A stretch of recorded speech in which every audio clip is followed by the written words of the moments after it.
Uma das cidades mais lembradas no dia de Natal é Belém. Só que essa Belém pode não ser a verdadeira cidade natal de Jesus. Pelo menos é o que dizem os arqueólogos que conversaram com o correspondente Herbert Moraes. É na época do Natal que a cidade de Belém, na Cisjordânia, recebe o maior número de turistas. Milhares de pessoas vão à Igreja da Natividade, local onde Jesus teria nascido. Mas os peregrinos podem estar no lugar errado. Escavações, ruínas e citações do Antigo e Novo Testamentos são os principais argumentos dessa tese. Uma linha de arqueólogos e historiadores que acreditam que Jesus nasceu em outra Belém, a da Galileia. Na versão tradicional, Maria teria viajado mais de 100 quilômetros em um burro da cidade de Nazaré até Belém, onde Jesus nasceu. A Belém da Galileia fica muito mais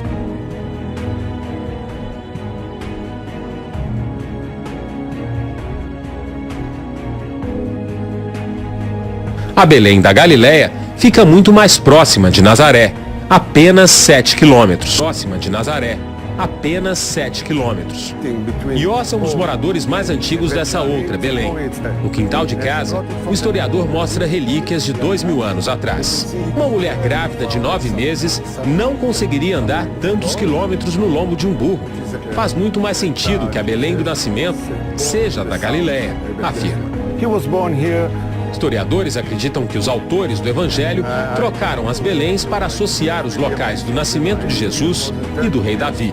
Segundo a profecia bíblica, o Messias deveria ter a mesma linhagem que Davi. Em 1965, arqueólogos encontraram onde hoje está essa estrada, uma igreja bizantina do século VI. O prédio era enorme e foi destruído pelos persas quando eles invadiram essa região 1500 anos atrás. Onde hoje está essa árvore, aqui embaixo, existe uma caverna.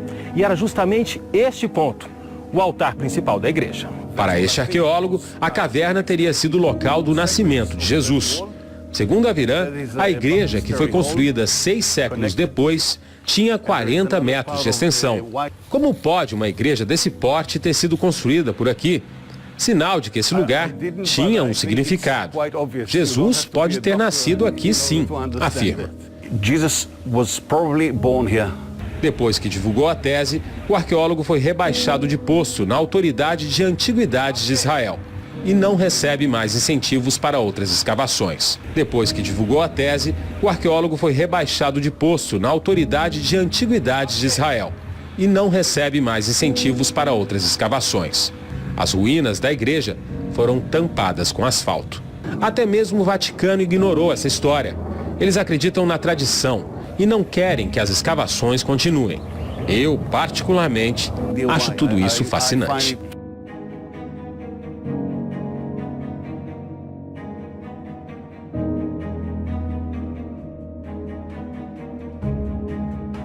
No último dia da festa, que era mais solene, Jesus ficou de pé e gritou: Se alguém tem sede, venha a mim. E aquele que acredita em mim, beba. E como diz a Escritura, do seu seio jorrarão rios de água viva. Jesus disse isso referindo-se ao Espírito que deveriam receber os que acreditassem nele. De fato, ainda não havia Espírito, porque Jesus ainda não tinha sido glorificado. Ouvindo essas palavras, alguns diziam no meio da multidão: De fato, esse homem é mesmo o profeta. O Messias não virá da Galileia?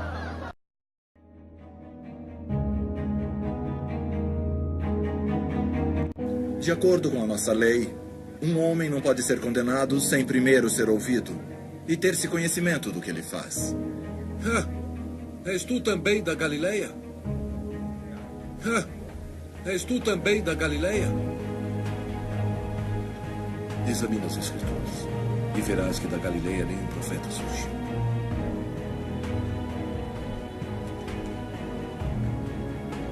E cada um voltou para sua casa e Jesus também se retirou.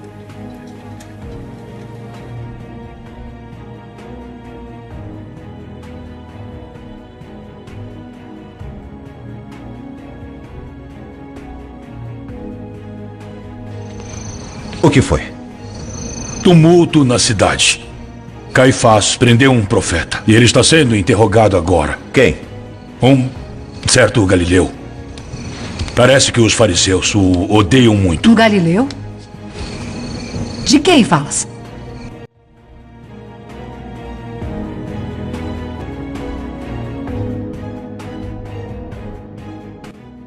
Não podes concordar em condenar esse Galileu. Ele é santo. Só vais atrair mais problemas para ti. Queres mesmo saber o que eu considero o problema, Cláudia? Essa província fétida, essa ralé imunda que está lá fora. Calma. Esse homem é um galileu, não é? Sim, ele é. Nesse caso, ele é um súdito do rei Herodes. Que seja julgado por Herodes. Esse homem é um galileu, não é? Sim, ele é.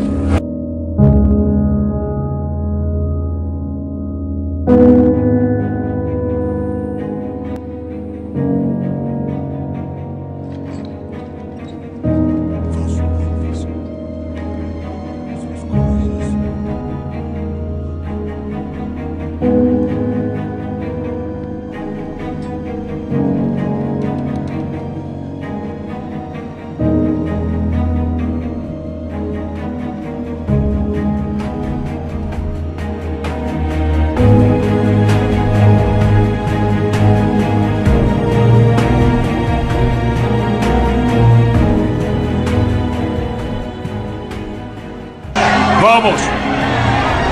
Quem é? Quem? Meu filho! É a mãe do Galileu. Vamos! Primeiro eu vou fazer uma pergunta para vocês. Se você estivesse com a sua mulher grávida, e ela tivesse de 9 meses, você teria coragem de pegar a sua mulher grávida de 9 meses, colocá-la em cima de um burro e andar com ela 150 quilômetros, que dá mais ou menos um dia e meio naquela época? Você faria isso? Pois bem, naquela época teve o censo romano em várias cidades, tanto como Samaria, na Galileia, na Judéia, em várias cidades teve. Naquela época existiam 3 cidades. Galileia falava aramaico, Samaria falava também aramaico e a Judéia que falava hebraico. Claro, não se esqueça, hebraico é uma cópia barata do aramaico. Pois bem, todo mundo diz que o Messias nasceu em Belém, Israel, Belém da Judéia. Hoje, se você pesquisar, você vai ver que Belém hoje, ou antes, ou sempre foi, Belém sempre foi na Cisjordânia. Toda vez que as pessoas vão em Israel, tem que atravessar a fronteira. Olha a mentira que eles fizeram. Ao ponto que chegou. Você chega em Israel pensando que lá é a Terra Santa que eles dizem. Você chega lá e aí quando você chega para visitar onde eles dizem que o Messias nasceu, você tem que atravessar um país. Você tem que sair, apresentar o passaporte, atravessar de Israel para Cisjordânia, onde fica Belém. Mas claro que o Messias não nasceu em Belém, nem da Cisjordânia, nem em Belém da Judéia. O Messias nasceu em Belém da Galileia. Note, Belém da Galileia, Belém da Judéia, de Nazaré até Belém da Judéia, que é a Cisjordânia, não é Israel, eles mentiram para vocês. Fica a 150 quilômetros, de Nazaré até Belém da Cisjordânia, que Judéia não tem Belém. A Belém, o que eles dizem onde o Messias nasceu, fica na Cisjordânia. Se você for em Israel, você tem que descer em Israel, e em Israel, chegando numa parte, você tem que atravessar a fronteira e ir para a Cisjordânia para ver onde eles dizem que o Messias nasceu. Claro, uma mentira, isso nunca existiu, o Messias não nasceu lá. Só que de Nazaré até Belém da Galileia são 7 quilômetros. Agora eu digo para vocês, meus irmãos, nosso José e Maria na época, o nome que nós reconhecemos hoje, isso não faz muita diferença para a gente, se é Miriam, se é José, isso aí importa a história, o contexto. Então, José e Maria saíram de Nazaré para ir para uma Galileia, para ir para uma Belém. Aí a história, farsa que eles fizeram, colocou Belém da Judéia, que não existe Belém da Judéia. Belém fica na Cisjordânia, que é de Nazaré até Belém da Cisjordânia, que eles dizem que é a Judéia, são 150 quilômetros. Imagina uma mulher grávida de 9 meses, andar em cima de um burro, 150 quilômetros, para ir em Belém da Judéia, que é Cisjordânia, não é Israel, é na Cisjordânia. A farsa, meu, é uma farsa. E aí você analisando os mapas antigos, você vai ver que existe uma Belém, que de Nazaré até Belém da Galileia são 7 quilômetros. Para onde você acha que o José e Maria levaram o nosso Messias? Para Belém da Judéia, Cisjordânia, que eles falam que é Judéia, mas é Cisjordânia, 150 quilômetros, ou Belém da Galileia, que é 7 quilômetros. O censo dos romanos estava tendo em todos os estados naquela época, tanto em Belém da Galileia, como em Belém da Cisjordânia, que eles dizem que é Judéia, e também em Samaria. Em vários lugares estavam tendo censo. Então, quando José e Maria saíram de Nazaré para ir para o censo, era em Belém da Galileia. Eu vou mostrar o mapa para vocês, aí vocês vão analisar e depois vocês pesquisam para ver o que eu estou falando. Pois bem, então hoje vocês sabem que a farsa de dizer que o Messias nasceu em Belém da Judéia é mentira. Porque Belém não existe Belém na Judéia, existe Belém na Cisjordânia. Então essa farsa acabou, não existe. O Messias nasceu em Belém da Galileia. Vocês vão ver o mapa aí e vocês vão conferir. Depois você entra no site e sai procurando os mapas mais antigos possível que vocês vão ver Belém da Galileia. Então, meus irmãos, só para confirmar para vocês hoje é um estudo importante. O Messias era galileu, Simão Pedro Galileu, André Galileu, Tiago Galileu, João Galileu, Felipe Galileu, Bartolomeu Galileu, Tomé era Galileu, Mateus era Galileu, Tiago era Galileu, Judas Tadeu era Galileu, Simão era Galileu e Judas Iscariote, judeu.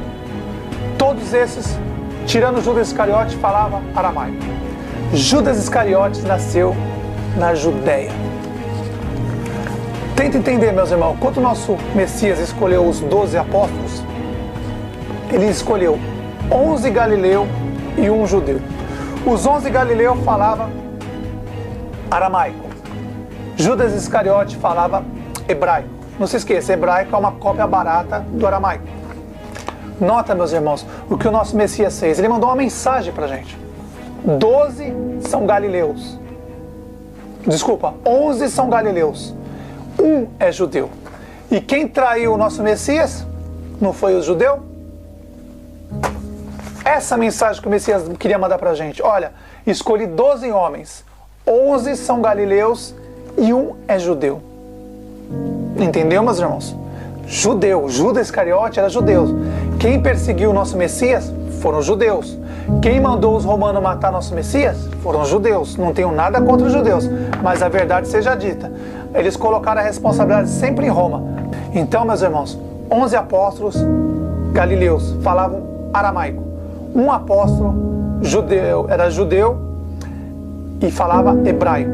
Judas Iscariote era judeu, falava hebraico e foi o traidor. Essa é a mensagem que o nosso Messias mandou pra gente. Cuidado com os ensinamentos do judeu. Presta atenção, meus irmãos. Os judeus, os apóstolos, quando o nosso Messias morre, não se esqueça, o nosso Messias era galileu. Se você procurar nas escrituras antigas, você vai ver, todo mundo pensava que ele era samaritano, falava assim, você não é samaritano? Você não tem um demônio dentro de você? Falavam isso para o nosso Messias. Só que o nosso Messias é galileu. Ah, mas a salvação não veio dos judeus? Lógico que não, nunca veio. A salvação veio do céu, o pão da vida desceu do céu, lá de cima. Não estamos corretos ao dizer que és samaritano e que tens um demônio em você? Eu não tenho o demônio. Antes honro a meu Pai e vós me desonrais. Eu não busco a minha própria glória, mas a quem a busque, julgue a meu favor. Então, meus irmãos, o Messias era galileu. Os 11 apóstolos era galileu. Um só, Judas Iscariote, era judeu que falava hebraico. Essa mensagem que o nosso Messias mandou pra gente era para isso. 11 galileu, o Messias era galileu, mais 11 apóstolos galileu, e Judas Iscariotes era judeu, falava hebraico. O traidor, que pegava tudo e fazia as farsas. Hoje é a mesma coisa. Quando você pega as escrituras do Novo Testamento, meus irmãos, o Novo Testamento é todo todo ele foi feito praticamente em grego. E aí você quer pegar o Novo Testamento em grego e traduzir para o hebraico, meus irmãos? Não existe isso. Quando esse hebraico nasceu, foi para confundir a cabeça das pessoas. O Novo Testamento inteiro foi escrito em grego. Quando o nosso Messias morreu, ressuscitou, encontrou os 12 apóstolos, os 11 apóstolos, que o um já tinha morrido, se matou, o judeu traidor se matou. Então, meus irmãos, ali começa. Nosso Messias morre, ressuscita, sobe ao céu, desce, fica 40 dias andando na terra, naquela região. E aí fala para os apóstolos, olha, eu recebi o Espírito do Pai e agora vocês também vão receber. Então nosso Pai derrama o Espírito sobre eles, sobre os 11 apóstolos naquele momento. Naquele momento os 11 apóstolos recebem o Espírito do Pai e ali automaticamente eles começam a falar grego e latim, para poder ensinar até os confins da terra. Então, quando os apóstolos receberam o Espírito do nosso Pai, eles começaram a falar outras línguas, escrever outras línguas, através do Espírito. Eles não precisaram ir numa escolinha de hebraico ou de aramaico, eles não precisaram. O Espírito, quando eles iam pregar em Roma, eles iam pregar em latim. Porque se você saísse para pregar na língua aramaica, o que ia adiantar? Ninguém ia entender. Se os apóstolos fossem na Grécia para pregar em aramaico, ninguém ia entender. Por isso que nosso Pai deu o Espírito para eles e eles automaticamente já sabiam falar e escrever o grego e o latim. Depois disso, o nosso Messias escolhe Paulo, ou Paulo de Tarso, ou Saulo. Escolhe Saulo. E de onde que é Saulo? Paulo, hoje nós conhecemos como Paulo, mas é Saulo de Tarso. E de onde que é o nosso irmão Paulo, o último apóstolo que foi escolhido? Nosso irmão Paulo, o último apóstolo, nasceu em Tarso. Antigamente era a Pérsia, hoje é a Turquia. Então dos 11 apóstolos, dos 12 apóstolos, 11 era Galileu e um hoje era da Pérsia naquela época, mas hoje é turco. Se você for falar, pode falar que não tem problema. O nosso irmão Paulo era turco, de Tarso. Naquela época era a Pérsia, mas hoje é a Turquia. Então, 11 apóstolos, Galileu, nosso Messias era Galileu, só um, Judas Iscariotes, era judeu que falava hebraico. Paulo falava aramaico, os 11 apóstolos falavam aramaico. Nosso Messias falava aramaico, grego, latim, ele falava todas as línguas. Quando o nosso Messias ia ensinar, quando ele subia para a Síria, porque Tiro e Sidom é na Síria, ele subia para pregar lá, ele ia lá e falava em aramaico com as pessoas. E quando os gregos vinham falar com o Messias, ele falava em grego. Quando os romanos vinham falar com o nosso Messias, ele falava em latim. Nosso Messias já falava todas as línguas. Tanto é que os judeus perguntavam, olha, esse homem nunca estudou, como ele sabe todas essas coisas? Os judeus ficaram admiradas e diziam, como é que esse homem tem tanta instrução se ele nunca estudou? Minha doutrina não vem de mim mesmo, e sim de Deus que me enviou. Se alguém está disposto a fazer a vontade de Deus, saberá se minha doutrina vem dele, ou se estou falando por mim mesmo. Aquele que fala por si mesmo está buscando o seu próprio prestígio. Mas quem busca o prestígio daquele que me enviou é verdadeiro.